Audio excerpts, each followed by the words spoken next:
One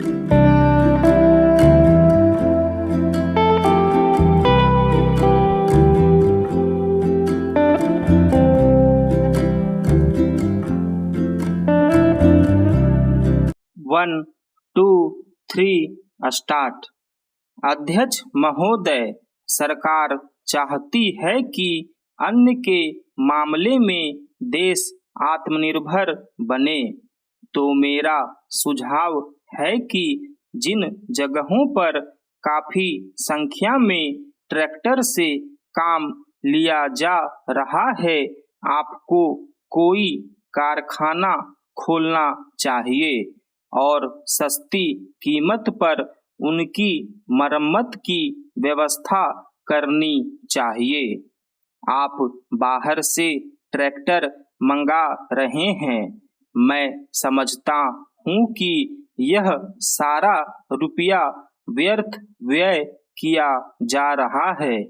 मेरा सुझाव है कि इस देश में ही ट्रैक्टर बनाया जाए। बाहर से खेती के सामान जो आ रहे हैं, कारखाने से होकर ही आ रहे हैं।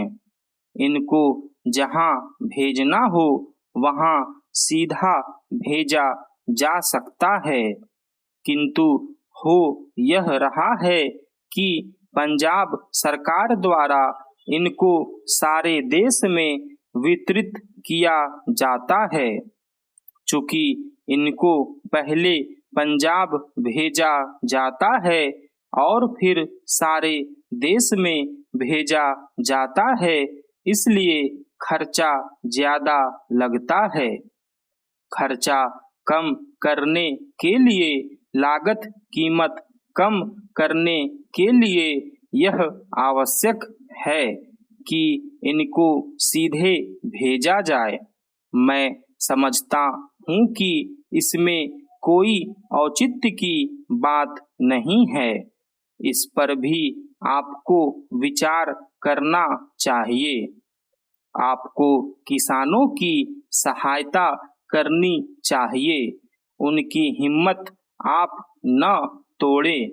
हमें चाहिए कि उनको हम सस्ते दामों पर खाद दें, बिजली दें, बीज दें और पानी भी दें। लेकिन ऐसा न करके हम देख रहे हैं कि हर चीज के दाम बढ़ाए जा रहे हैं। नलकूप पर आप कर लगा रहे हैं, उनको बिजली नहीं मिल रही है। इस ओर आपका ध्यान जाना चाहिए। वास्तव में आप कृषि की उन्नति चाहते हैं तो सिंचाई और बिजली का काफी इंतजाम होना चाहिए।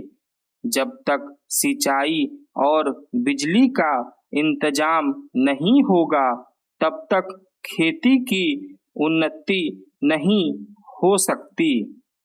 अब तक सिंचाई और बिजली तो एक मंत्री के हाथ में है, लेकिन कृषि दूसरी मंत्री के हाथ में है।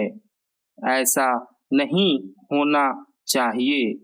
सिंचाई, बिजली और कृषि अगर किसी एक मंत्री के हाथ में हो तो खेती की उन्नति का काम सरलता से हो सकता है। मेरा निवेदन है कि इस ओर भी आपका ध्यान जाना चाहिए। समाजवादी समाज की रचना की बात बहुत कही जा रही है। गरीबी को दूर करके हम सबको बराबर लाना चाहते हैं, लेकिन देश में गरीबी आज भी बढ़ती जा रही है। मैं यह नहीं कहना चाहता हूँ कि हमारे देश में सरकार ने कुछ नहीं किया है। अध्यक्ष महोदय, बहुत कुछ किया है, लेकिन महंगाई बढ़ती जाती है और इस कारण से जो देश की खेती की या किसानों की उन्नति हुई भी है वह महंगाई के कारण समाप्त हो गई है। तो ऐसी स्थिति में अगर हम किसान को अन्न की उसके पैदावार की कीमत अधिक नहीं देंगे तो हमारे देश का कल्याण नहीं हो सकता है। मैं कोई यह नई बात नहीं कह रहा हूँ। पहले अमेरिका में यही किया गया जब वहाँ पर खाद्य समस्या के कारण लोग परेशान थे। हमारे यहाँ भी उसी से कल्याण होगा।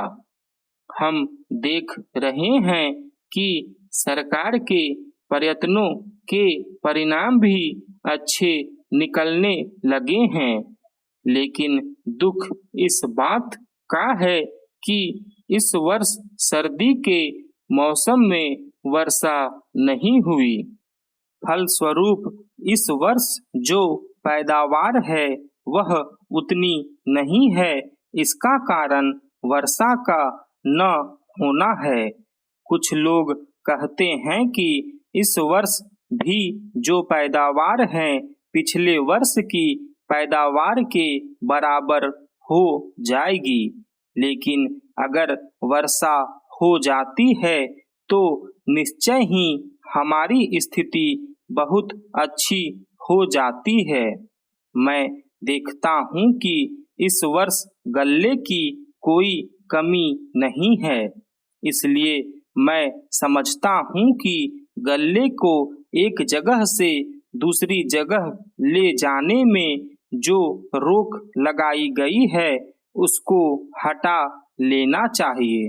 अभी हमारे राज्य में बड़ा अकाल पड़ा हुआ है, लेकिन वहाँ पर गल्ला भेजने की कुछ व्यवस्था की गई है और लोगों को गल्ला मिल रहा है।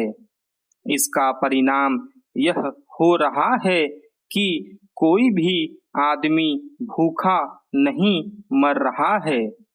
पिछले 2 वर्ष में कोई आदमी भूखा नहीं मरा। यह हमारे देश की सरकार के लिए बड़े ही संतोष की, बड़े ही गर्व की बात है। यदि अन्न की उपज हमें बढ़ाना है तो हमें पानी का इंतजाम करना चाहिए। आज वर्षा की बहुत कमी है। विशेष रूप से मैं अपने क्षेत्र की बात आपको बतलाना चाहता हूँ। 20 वर्ष पहले जितनी वर्षा वहाँ होती थी उतनी ही वर्षा आज भी होती है।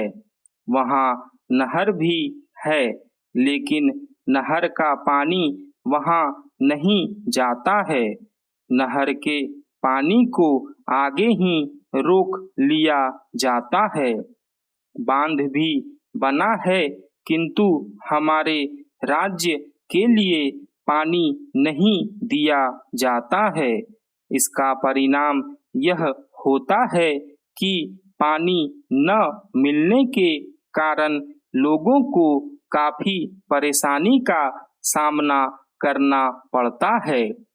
कुछ लोगों ने नलकूप भी लगा दिए हैं, जिससे लाभ हुआ है। स्टॉप।